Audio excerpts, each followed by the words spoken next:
Now cross to UBA, where Ramat Babah is standing by to give us an update on the fixed income and currency markets. Ramat, it's always good to speak with you. I think the big takeaway recently, if we're looking at the fixed income market these days, is the activity we are seeing in the OMO market. Of course, the central bank trying to mop up excess liquidity. It seems they've been quite successful recently, but what are your thoughts on how things are playing out there? Yes, in the fixed income market, for treasury bills specifically, yields have been going up. In the last couple of weeks, yields have been going up. Even in the secondary market, counterparties are actually selling down positions in order to buy at better yields at the OMO auction. Last week, the CBN sold a total of about 419 billion at the special OMO auction at 12.75%. And this has really increased appetite in the market, as yields even in the secondary market are also going up. And of course, the OMO treasury bills maturities due tomorrow, I understand, is about 200 billion naira. What's the likely impact of that for liquidity in your view? Okay, currently at the start of April, the market opened with about 521 billion. And today we opened with just 52 billion. This was as a result of the 419 billion special OMO bill sold by the CBN last Wednesday. Also, there were also OMO sales between last week and this week, which has taken up quite a lot of liquidity. We expect that 206 billion OMO maturities will come into the system tomorrow, and we expect that this will actually ease the system for a while, pending when the federal allocation funds is the system.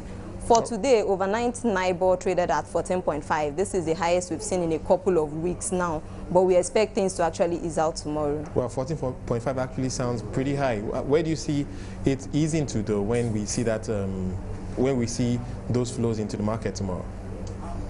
Tomorrow, when those funds come into the market, I expect the market will go back to levels of 10.25 or 10.5%, which is quite like the norm these days.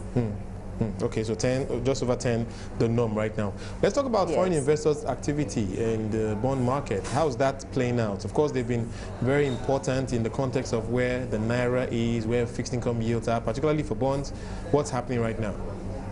Okay, let me limit it to treasury bills. Really, because of the improved yields in the OMO sales and other treasury bills, the FDIs are coming back into the market. And as a result of this, we've seen flows and demand supply. There's been a sort of demand-supply equilibrium in the FX market. And as a result of this, the naira has actually strengthened in the last couple of days. Well, that's also not forgetting the sales by the NNPC of about $400 million and other oil sales of about $200 million between last week and this week. Do you think the minor panic we saw for the naira, say about a month ago, is behind us now? Because like you did say, it is now fairly stable at just over 157 naira. Yes, I think there's going to be a bit of stability for now and going forward, because we're going to continue to see a bit of flows from the FDIs. And so what's your outlook for the naira? What range do you think it's likely to trade in over the next few weeks? Okay, for today, the naira traded between a range of 157.20 and 157.58, and it actually closed at 157.24 levels. I expect that the naira is going to maintain a bit of these levels for the next couple of weeks, unless there are any major activities. I don't really think there will be any much activities, as the NNPC have sold and the oil companies have also done a bit of sales. The next time we expect to see activities should be towards the end of the month, when the oil companies come in again. And likewise for the treasury bill market, what's your outlook for yields, especially now that foreign investors seem to be getting more involved in that space? Where do you see yields stabilizing at?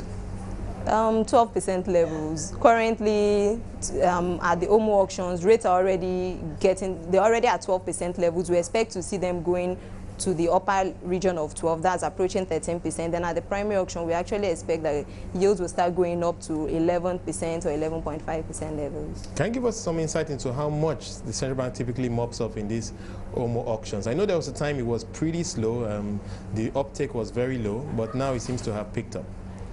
Yes, about a month ago, there was a lull in that activity, and that was really because the yields were low. They were selling at levels of 10% and even sub-10, but counterparties would rather take their funds to the CBN at 10%. But now, as it is, since yields have increased and the CBN is selling bills at the OMO auction at levels of 12% level, in the last 2 weeks, I would say the CBN has mopped up at least 600 to 700 billion. And with the federal allocation funds coming into the market in the next 10 days or less, we expect that there will be more mop up. So we expect before the end of this April that the CBN will mop up a further probably 400 billion, because there will also be maturities as the mop up. Okay, and what about excess crude sales? Of course, that also impacts liquidity.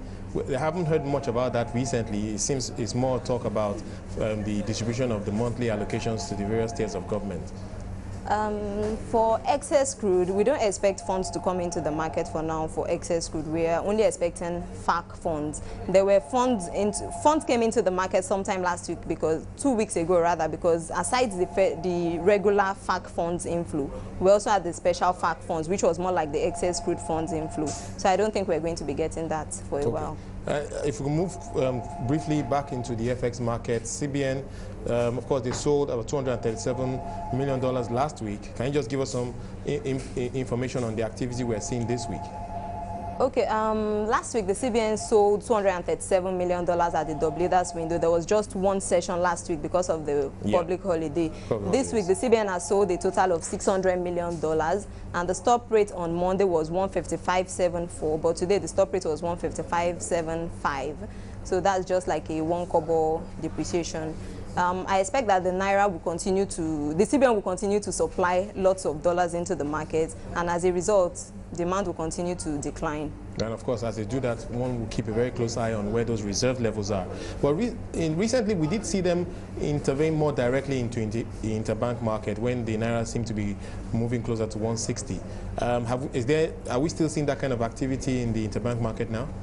No, we are not. That happened last month, and I think that was because of the CBN's resolve to continue to defend the Naira. At that point, the Naira was approaching 159 levels. It was heading towards 160 levels, and the CBN came in, and I think over $400 million was sold. After that was done, the interbank FX market actually dropped back to levels of 158 levels. But also because of the NNPC sales last week, as I said, and also because of the sales from the other oil companies, market has actually dropped, and the Naira has strengthened significantly. Like I said, market is currently trading at 157.20, 58 levels. All right, and when is the next Treasury bill auction? Now, we know we have that every fortnight. And what are your broad expectations for yields in that auction in particular? There was an auction today, and the stop rate was at levels of upper levels of 10%, and settlement is for tomorrow. But there are also OMO maturities tomorrow. We don't know if the CBN will be mopping up the liquidity from the OMO maturities, as the system is almost illiquid. Do the foreign investors typically participate in the primary issue of Treasury bills, or do they tend to buy from the secondary market? They can buy from the secondary market, from the primary market as well, but they cannot invest in OMO bills. That's the only limitations currently. Right, and of course those yields are much better, but of course they are constrained by the regulation of the central bank. Let's leave it there. Thank you so much, Ramat Babah, for joining us. Ramat Babah from UBA, giving us a very useful perspective on Nigeria's fixed income space.